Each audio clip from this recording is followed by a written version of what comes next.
मेरा नाम सोहन सिंह आर्य है। आज मैं सभी भाइयों को श्री कृष्ण और पितामह भीष्म का अंतिम संवाद सुना रहा हूँ। महाभारत का युद्ध समाप्त हो चुका था। युधिष्ठिर का राज तिलक श्री कृष्ण ने करा दिया। श्री कृष्ण भी द्वारका जा चुके थे। पांडवों ने कुलगुरु कृपाचार्य को दोबारा से अपना कुलगुरु बना दिया। उन्होंने उनके सभी अपराध क्षमा कर दिए। सभी भूमि को सफा कर दिया गया था, क्योंकि पांडव समय समय पर पितामह के पास उनके उपदेश सुनने जाते थे। वहां किसी प्रकार की दुर्गंध या गंदगी नहीं थी, क्योंकि पितामह पर रोजाना चंदन और पुष्प अर्पित किए जाते थे, जिन्हें किसी भी तरह की कोई बदबू महसूस न हो। अब पितामह को सरसैया पर 55 दिन बीत गए। द्वारका में श्री कृष्ण ने अपने रथ वाहन दारुक से कहा, हे दारुक, हमें सुबह कुरुक्षेत्र के लिए चलना है, क्योंकि पितामह के पास अब 2 दिन ही शेष बचे हैं। हम 2 दिन बाद कुरुक्षेत्र पहुंच जाएंगे। अब 2 दिन के बाद पितामह भी सरसैया पर सोच रहे थे कि अब मेरे पास एक रात्र ही बची है, क्योंकि 57 दिन बीत चुके हैं।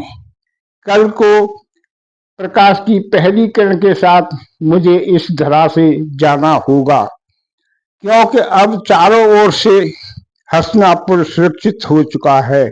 अब मेरा कोई भी काम बाकी नहीं रहा है। कल सूर्य का उत्तरायण हो जाएगा। पहली किरण के साथ ही मैं चला जाऊंगा। तभी उनके कानों में एक मिश्री जैसी आवाज गूंजी, पितामह को देवकी नंदन कृष्ण का प्रणाम। तब पितामह के सूखे होठों पर एक मुस्कान तैर आई। उन्होंने कहा कि हे वासुदेव, मैं आपका ही चिंतन कर रहा था। अभी आपके बारे में सोच रहा था। कृष्ण ने कहा, हे पितामह, अब तो मैं भी आपसे नहीं पूछ सकता हूं कि आप कैसे हो। देवकी नंदन, एक बात बताओ, इस धरा से मैं जा रहा हूं। कल मेरी अंतिम यात्रा समाप्त हो जाएगी। अब मुझे एक बात आपसे पूछनी थी। हे केशव, युधिष्ठिर का राज तिलक तो आपने करा चुके, और उसे मार्ग की दर्शन की हमेशा आपकी आवश्यकता रहेगी, क्योंकि इस युद्ध में बड़े बूढ़े सभी चले गए हैं। पुत्र युधिष्ठिर को आपके मार्गदर्शन की आवश्यकता रहेगी। कृष्ण चुप रहे। फिर पितामह ने कहा, हे बादशाह, मेरे मन में एक शंका है। आज रात ही मेरे पास है। इस तरह से चला जाऊंगा, पर मैं जाने से पहले एक बात आपसे पूछना चाहता हूँ। आप बताएं कि आप ईश्वर हो। तब श्री कृष्ण ने कहा, हे पितामह, मैं ईश्वर नहीं हूँ, मैं तो आपका पुत्र हूँ। ईश्वर अजर अमर और निराकार है। मैं तो केवल एक मनुष्य मात्र हूँ, आपका पुत्र हूँ।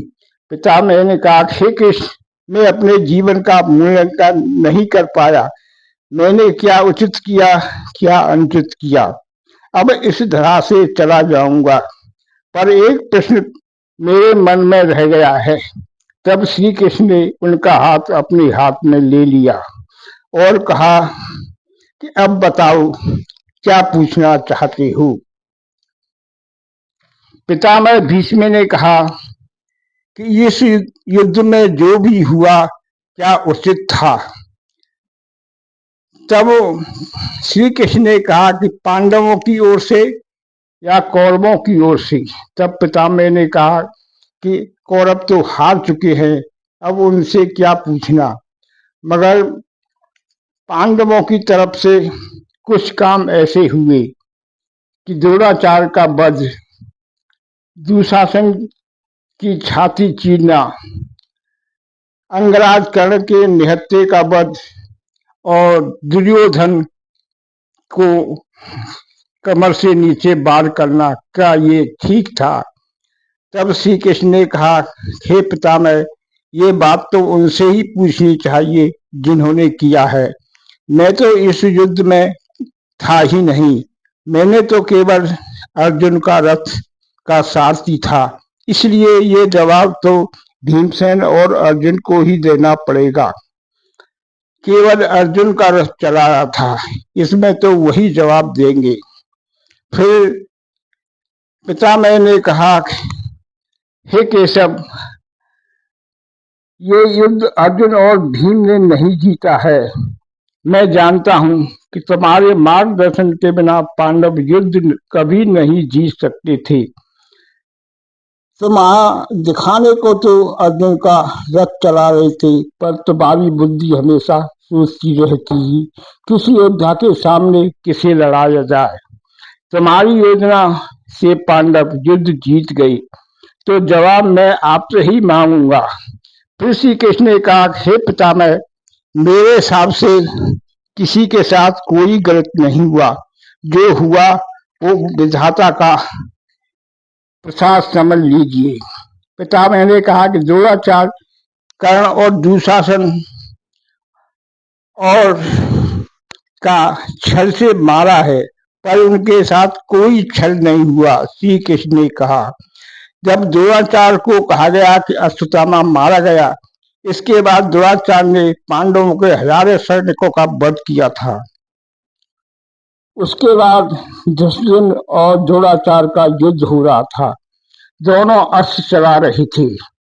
मौका पाकर दुष्योधन उनके रथ पर चल गया और तलवार से उनका शीश काट दिया। आचार्य बाण न चला सके, क्योंकि दुष्योधन का जन्म ही उनके वध के लिए हुआ था। दूसरा, दुष्योधन उनसे इसलिए नाराज था कि आचार्य ने द्रुपद का वध किया था। अब दूसरा सुनिए। द्रौपदी को बालों से पकड़कर घसीट कर दुशासन लाया था, इसलिए उसका छाती चीरना कोई गलत नहीं है, क्योंकि भीम ने प्रतिज्ञा की थी कि मैं इसका सीना चीरकर द्रौपदी के बालों में लगाऊंगा। इसलिए जो भी हुआ कोई गलत नहीं हुआ। तीसरा, कर्ण और अर्जुन युद्ध कर रहे थे। दोनों में भयंकर युद्ध चल रहा था। दोनों तरफ से अस्त्र चल रहे थे। फिर अर्जुन ने पशुपशास्त्र का संसाधन किया। कर्ण के पास उनका उत्तर देने का कोई बाण नहीं था, क्योंकि जो शक्ति थी वो दुर्योधन ने घटोत्कच तलवार थी। इसलिए कर्ण के पास कोई ब्रह्मास्त्र नहीं बचा था जो पशुशास्त्र को रोक सके। और कर्ण इस चक्कर में था कि उसे या तो सहायता मिले या कुछ समय के लिए अर्जुन युद्ध रोक दे। उसके पास कोई सहायता न मिली। उसको जब उसका रथ धरती में पहिया धस गया था, तो उसे सहायता की जरूरत थी। किसी ने उसकी सहायता न की। उसे रथ का पहिया निकालना नहीं चाहिए था, दूसरे रथ पर चले जाना था, पर उसने ऐसा नहीं किया। वो अर्जुन से बार बार समय मांग रहा था, पर अर्जुन ने उसे समय नहीं दिया और मेरे कहने से अर्जुन ने पशुपशास्त्र चला दिया। उसके चलते ही कर्ण का सर धड़ से अलग हो गया। अब दुर्योधन की बात सुनो। जब पांडव वन वन भटक रहे थे, तब दुर्योधन गदा युद्ध का अभ्यास निरंतर करता रहा। उसने अपने शरीर को गदाओं से वज्र जैसा करा लिया था। माता गंधारी ने उसे कोई सुरक्षा कवच नहीं दिया था, क्योंकि गंधारी के पास युद्ध से पहले आशीर्वाद लेने गया था। गंधारी ने उसे विजयश्री का आशीर्वाद नहीं दिया था, इसलिए गांधारी उसे कोई सुरक्षा कवच नहीं पहनाया था। भीम ने प्रतिज्ञा की थी कि मैं इसकी जंगा तोड़ूंगा, इसलिए उसने कमर से नीचे दुर्योधन के वार किया और दुर्योधन की मृत्यु हो गई। तब पितामह भीष्म ने कहा कि ये सनातन धर्म का ऐसा रूप किसी ने नहीं किया है, ये उचित कैसे हो सकता है। तब श्री कृष्ण ने कहा, पितामह, इतिहास से शिक्षा ली जाती है, निर्णय वर्तमान की परिस्थितियों के अनुसार लिए जाते हैं। हरिगुण धर्म की परिभाषा अलग होती है। राम त्रेता युग के पैदा हुए थे, वो इस युग के नायक थे। उनके परम शत्रु बाली के घर में तारा जैसी विदुषी नारियां और अंगद जैसे आज्ञाकारी पुत्र होते थे। उनके परम शत्रु रावण के यहाँ विभीषण जैसे भक्त और मेघनाथ जैसे आज्ञाकारी पुत्र होते थे। वो अपने शत्रुओं का पूरा सम्मान करते थे। पर मेरे भाग्य में द्वापर युग आया। यहाँ चारों तरफ अन्यायी, कपटी और छली लोग हैं और अत्याचारी हैं। जो दुर्योधन ने पूरे जीवन में सिवाय छल के कुछ नहीं किया, इसलिए दुर्योधन को उसकी करनी का फल भोगना पड़ा। हे पितामह, किसी को छल से नहीं मारा गया। तब वासुदेव ने कहा, ये गलत परंपरा कोई नहीं चालू होगी, क्योंकि समय के अनुसार सभी को और कठोर निर्णय लेने होंगे। अगर कठोर निर्णय नहीं लिए जाएंगे तो असुरी शक्तियां धर्म पर हावी हो जाएंगी और धर्म का इस तरह नाश हो जाएगा। इसलिए आगे आने वाले समय में लोगों को श्री कृष्ण से भी कठोर निर्णय लेने लगेंगे, तभी धर्म बचेगा, तभी नैतिकता रह जाएगी। इसके बाद पांडव वहां पहुंच गए। अब भोर होने को थी। सभी ने बारी बारी से पितामह के चरण छूकर आशीर्वाद लिया। अब सुबह होने की थी। फिर पितामह ने गायत्री मंत्र का जाप किया और कहा कि हे माता, मैंने अम्मा का कर्जा चुका दिया है। अब मैं इस नासुक शरीर को छोड़ना चाहता हूँ। मेरा हस्तिनापुर चारों तरफ से सुरक्षित है। यह कहकर पितामह भीष्म ने परम पिता परमात्मा से हाथ जोड़कर प्रार्थना की, हे परमात्मा, मेरे इस देश को हमेशा इसके फलों वृक्षों को फलों से लदे रखना, उसकी नदियां हमेशा स्वच्छ जल से भरी हुई रहें, इंद्रदेव समय पर बारिश करें, ऋषि मुनि हमेशा यज्ञ करते रहें, जिससे यहाँ का वातावरण शुद्ध होना चाहिए। इसके बाद उन्होंने 3 बार ओम ओम ओम का स्मरण किया। अब उनकी आत्मा उनके शरीर से निकलकर ब्रह्मीण हो गई। सभी ने शोक व्यक्त किए, मगर अर्जुन सबसे ज्यादा दुखी था, क्योंकि पितामह का वही सबसे प्रिय पोता था। इसके बाद सुबह हो गई। सभी ने मिलकर पितामह भीष्म का अंतिम संस्कार किया।